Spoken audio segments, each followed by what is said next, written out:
Hi, welcome to our channel of IGNOU audiobooks.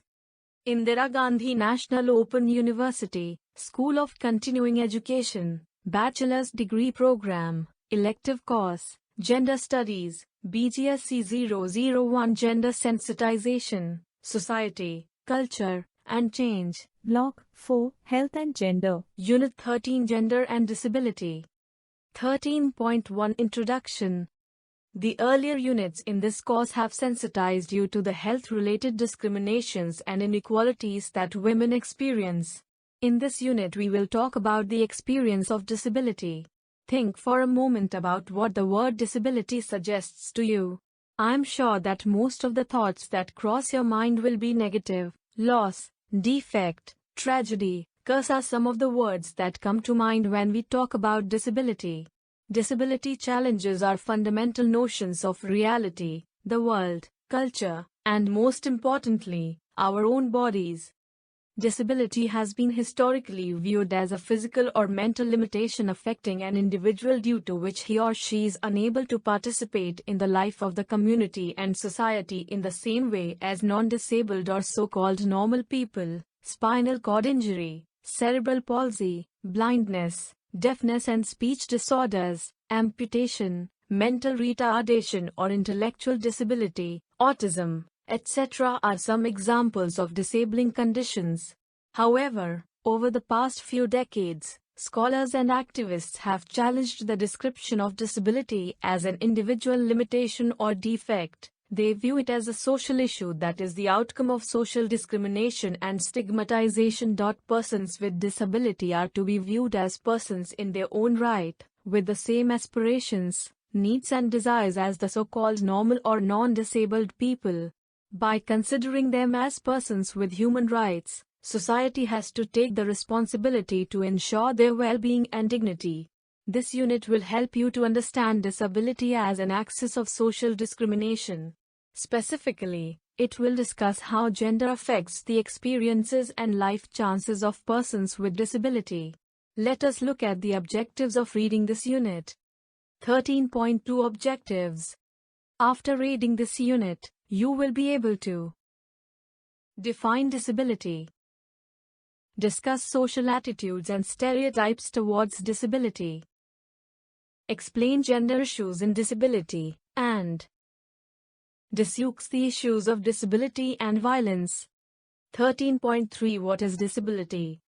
Simply put, disability is a state or condition of mind or body that affects an individual's functioning and interferes with their ability to participate in the activities of day-to-day life. As we have mentioned above, disability is not just an individual, medical problem, but a social one.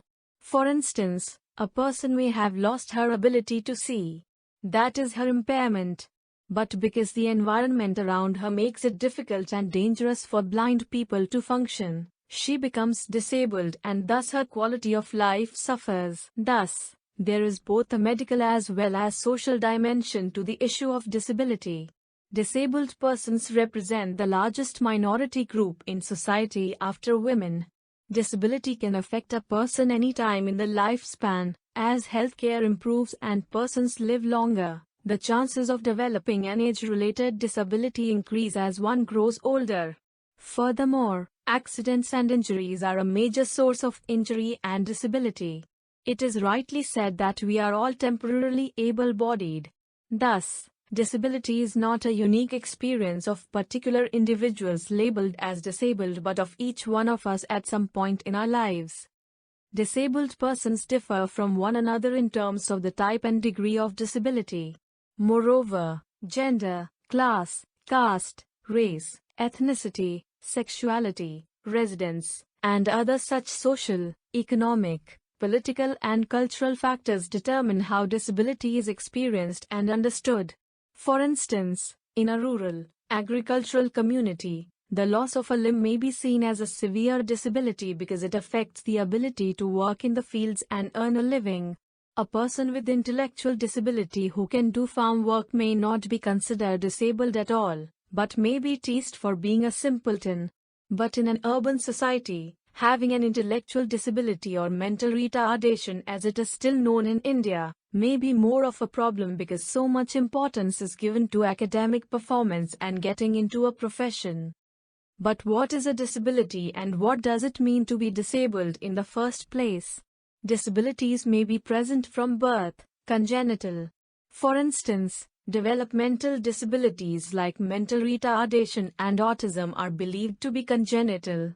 Malnutrition and micronutrient deficiencies may result in disabling conditions in children in the form of stunted physical and mental growth. Certain kinds of disabilities are acquired later in life due to accidents, injuries or advancing age, as mentioned above. A disability may be static such as the loss of limb due to an amputation, or progressive in which a person's condition may deteriorate with time. The commonly known disabilities include blindness, deafness, locomotor disability, mental retardation, cerebral palsy and mental illness. Recently, autism and learning disabilities like dyslexia have also become more familiar. In legal documents and policy statements, disability is defined in terms of what qualifies for public assistance.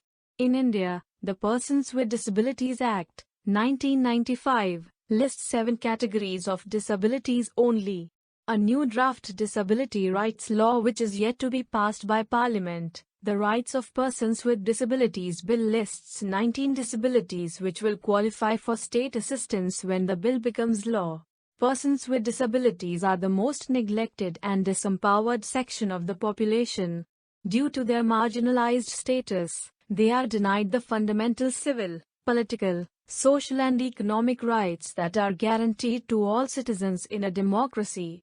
The plight of women with disabilities is even worse, since they have to face the double oppression of gender and disability.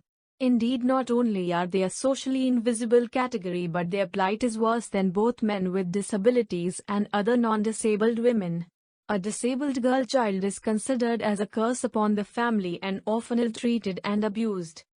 According to the Census of India, 2011, 26.8 million persons have some form of disability in India, accounting for 2.11% of the total population.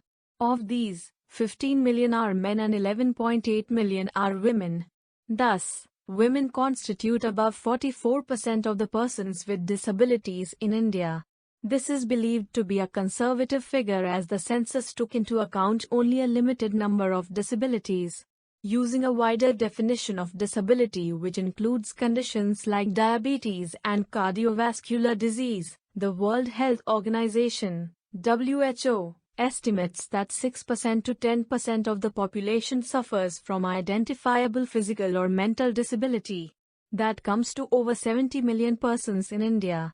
It should be noted that estimates of the total number of persons with disabilities in a country vary depending on the definition of disability used, degree of impairment, survey methodology including use of scientific instruments for identification and measurement of the disabling conditions, wars and conflict, HIV/AIDS, industrial injuries, and road accidents are increasing the number of disabled persons. As mentioned earlier, enhanced life expectancy has increased manifold the incidence of old age-related, chronic disease-induced disabilities worldwide as well. 13.4 Social attitudes and stereotypes. Historically, persons with disabilities have always been regarded with a mixture of fear, horror and disdain, almost as if they were subhuman. They have been portrayed as freaks, helpless victims and a lifelong burden for family and society. Even in religion and mythology, negative traits have been attributed with form of deformity, be it Manthara, the hunchback in the Ramayana, or Shakuni, the lame of the Mahabharata. The law of karma decreed that being disabled was a punishment for past misdeeds. Such constructions of the disabled by the non-disabled leads to the marginalization and disempowerment of a whole population group. At the same time, such negative stereotypes are internalized by the disabled people themselves. This leads to passivity, dependency, isolation, low self-esteem, and a complete loss of initiative. Pity, segregation, discrimination, and stigmatization become normalized in the management of persons with disabilities. In India, The dominant attitude towards persons with disability is that of pity. This reflects in social policies which are based upon charity and welfare. Medical rehabilitation, including distribution of assistive aids and appliances such as braces, crutches, hearing aids, etc., special schools, vocational training in low-end occupations and sheltered employment have been the pillars of state policy for the disabled right from the colonial period. Furthermore, many of them are hidden away from public view and denied access to education and social experiences. They have not been able to come together in a big way and make their presence felt in public life. Things began to change marginally after 1981, International Year of Disabled Persons, when the issue of disability was opened up at the national level. The changing international climate focusing on human rights and empowerment of marginal groups impelled the government to make some policy changes such as reservations in educational institutions and employment. But real progress in the form of concrete legislation to deliver the promise of equality of opportunity and social justice only came in 1995 with the passage of the Persons with Disabilities, Equal Opportunities and Full Participation Act. Other legislation soon followed. One of the historic international policy documents in recent times was the United Nations Convention for the Rights of Persons with Disability, 2006. Which was also signed by India in 2007. This signaled the introduction of a view of disability as a human right and development issue rather than simply a matter of charity and welfare. Several disability rights groups and NGOs have emerged in recent times, and disability-related issues are being increasingly included in the curricula of educational institutions. Check your progress. 1. Define disability. 2. Explain social attitudes and stereotypes with regard to disability. We will now look into interface between disability and gender. 13.5 Disability and gender. The plight of women with disabilities, as earlier mentioned, is far worse than that of men, as they suffer on account of being a woman in a male-dominated society, and disabled in a world which considers the healthy, able body as ideal. How a person with a disability experiences the condition and is perceived by others is largely dependent on whether he is male or female. For instance, Michelle Fine and Adrian Nash point out that women with disabilities experience sexism without the pedestal, 1988, p.1, i.e. they are doubly disadvantaged. Not only do they experience disability-linked discrimination, but they experience sexism and are denied the consideration and social status that non-disabled women may claim as wives and mothers. Men with disabilities also experience a similar assault on their masculinity and may be shamed or bullied as not being man enough for dependence and burdens upon the family. This can be very bruising and damaging to their self-respect, as traditionally, men are expected to be the providers and decision-makers of the family. As mentioned earlier, 2011 census estimates that there are over 11 million women with disabilities in India. Some researchers estimate that there are over 35 million women with disabilities in India. Baker and Sharma, 1997. Others put the figure at 20 million. 98% of the disabled are illiterate. Less than 1% can avail healthcare and rehabilitation services. ActionAid, 2003, p. 15. But these statistics are only the tip of the iceberg when it comes to gauging the level of neglect, isolation, stigma and deprivation that characterize their lives. The majority of women with disabilities in India suffer the triple discrimination of being female, being disabled and being poor. Let us discuss some of the aspects of discrimination that these women experience. 13.6 Marriage and family life. A disabled woman is considered incapable of fulfilling the normative feminine roles of homemaker, wife and mother. Then, she also does not fit the stereotype of the normal woman in terms of physical appearance. Since women embody family honor, disabled girls are kept hidden at home by families and denied basic rights to mobility, education, and employment. They are less likely to be given in marriage than disabled men. The capacity of women with disabilities to be sexual partners, homemakers and mothers is questioned and doubted. They are not considered capable of performing household chores efficiently, having meaningful sexual relationships or producing and rearing healthy children. Under these circumstances, they may be married off to older already married or men in poor health. In short, women with disabilities do not have the same options of marriage and motherhood as non-disabled women. Being nurturing and caring are important aspects of female identity and cultural expectations of proper womanhood, but women with disabilities are themselves in need of care. Thus, they are not regarded as complete women. 13.7 Violence and abuse. Being powerless, isolated and anonymous, women with disabilities are extremely vulnerable to abuse and violence. In addition, help in activities of daily living, like dressing, eating, and other bodily activities makes them more vulnerable to abuse both at home and in institutions. She will be less able to defend herself in a risky situation because she may not be able to run or scream for help. Then, persons with developmental disabilities may be too trusting of others and hence may be easier to trick, bribe or coerce. They may not understand differences between good touch and bad touch. Many cases are known of mentally or intellectually disabled girls and women who are sexually abused by people responsible for their safety and care because they are sure that the victim will not be able to report what has happened to her, and the abuser can escape scot-free. Persons with speech and hearing difficulties may have limited communication skills to report abuse. Furthermore, since disabled persons are often taught to be obedient, passive, and to control their behavior, this may make them easy victims. 13.8 Physical access and mobility. Women in general in our country find it difficult to move freely from one place to another for work or leisure. So we can well imagine the condition of women with disability. Poor public transport, bad roads or no roads, lack of proper lighting and safety on the streets all make it very difficult for women with disabilities to move from one place to another without assistance or help. You may have seen women with disabilities in public places facing great hardships because the built environment, roads, buildings, toilets etc., are so difficult for them to negotiate.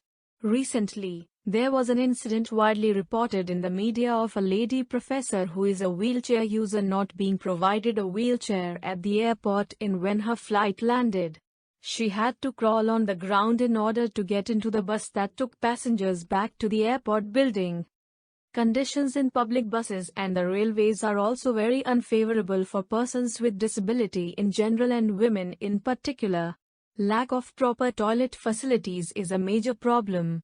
Public toilets are filthy and unhygienic and usually at ground level, Indian-style toilet, making it very difficult for locomotor disabled women who often get around by crawling on all fours. Many women with disabilities have narrated their experiences of not eating food or even drinking water for long periods while they are out of the house for fear that they may need to use the toilet. This has a bad effect on their health. Due to these difficulties in moving from place to place, families often prefer to keep their disabled daughters confined in the four walls of the home. Many such girls never get the opportunity to interact with the outside world, go to school, make friends or visit relatives or neighbors. This leads to feelings of depression, isolation and worthlessness. 13.9 Education, Training and Employment. The vast majority of disabled girls never go to school. There is a lot of social stigma attached to their condition and families may want to hide them from the eyes of the world for fear of bringing a bad name on the family and affecting the marriage chances of other girls in the family.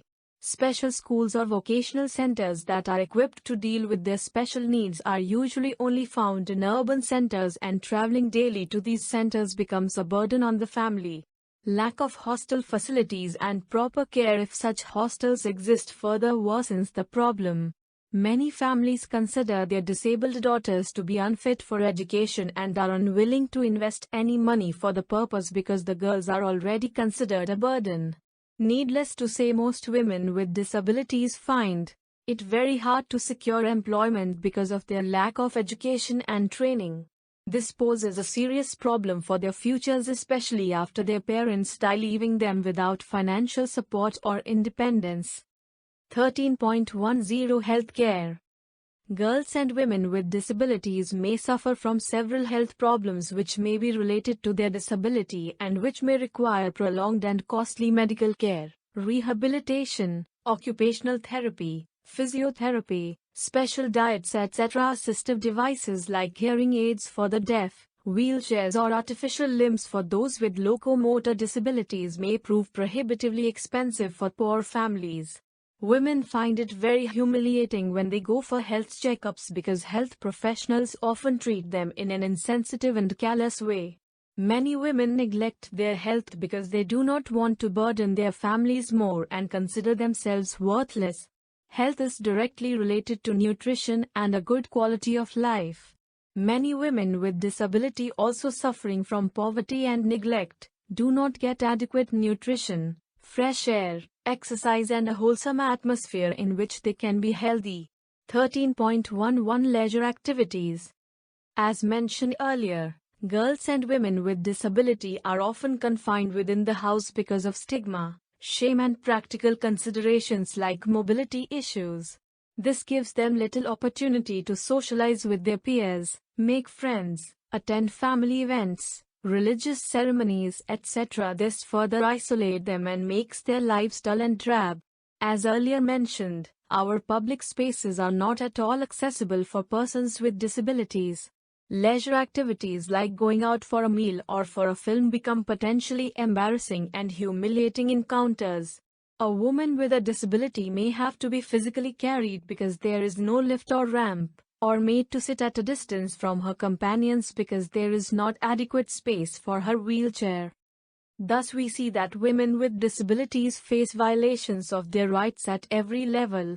They are considered a financial burden and social liability by their families. They are denied opportunities to move outside the home and have access to education. They are viewed as asexual, helpless and dependent. Their vulnerability to physical, sexual and emotional abuse is enormous. Their aspirations for marriage and parenthood often denied. They grow up isolated and neglected within the walls of home or special institutions with no hope of a normal life.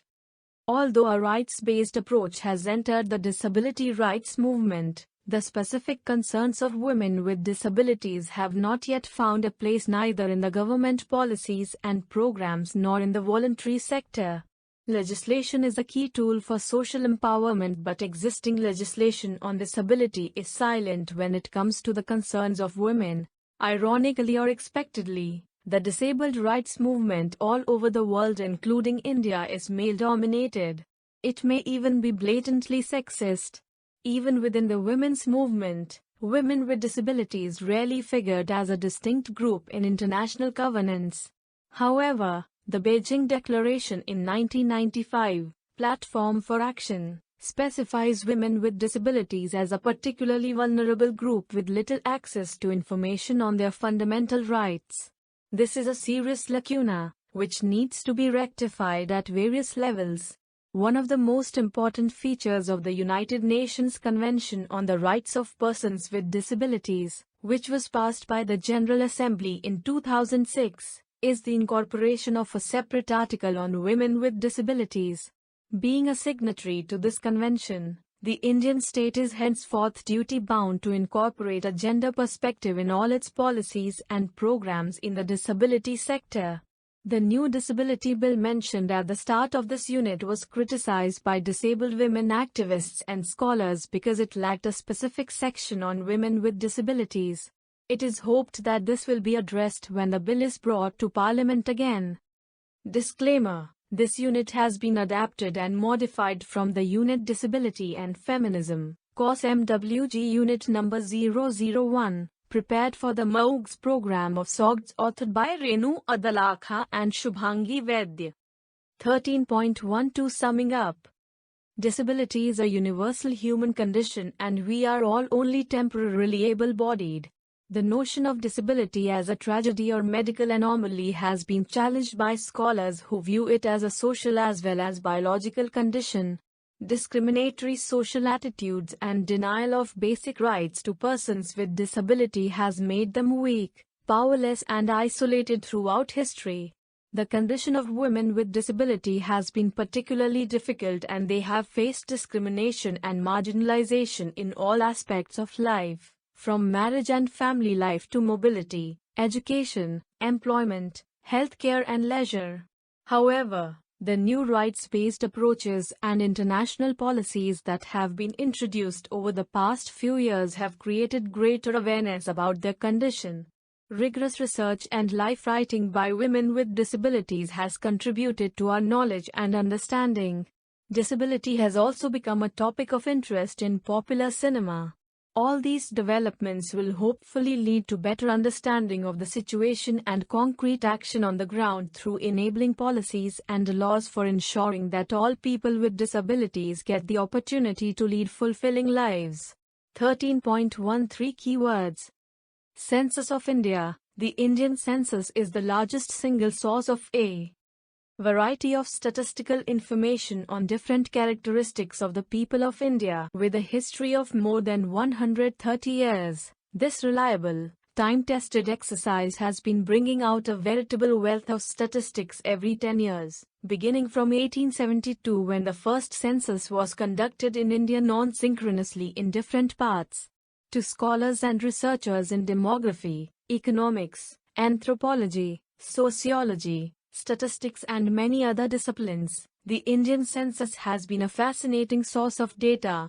The rich diversity of the people of India is truly brought out by the decennial census, which has become one of the tools to understand and study India.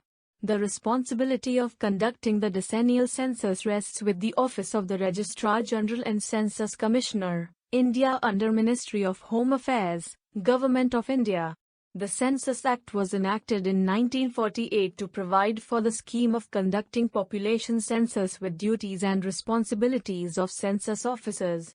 The Government of India decided in May 1949 to initiate steps for developing systematic collection of statistics on the size of population, its growth, etc., and established an organization in the Ministry of Home Affairs under Registrar General and Ex Officio Census Commissioner, India. This organization was made responsible for generating data on population statistics including vital statistics and census.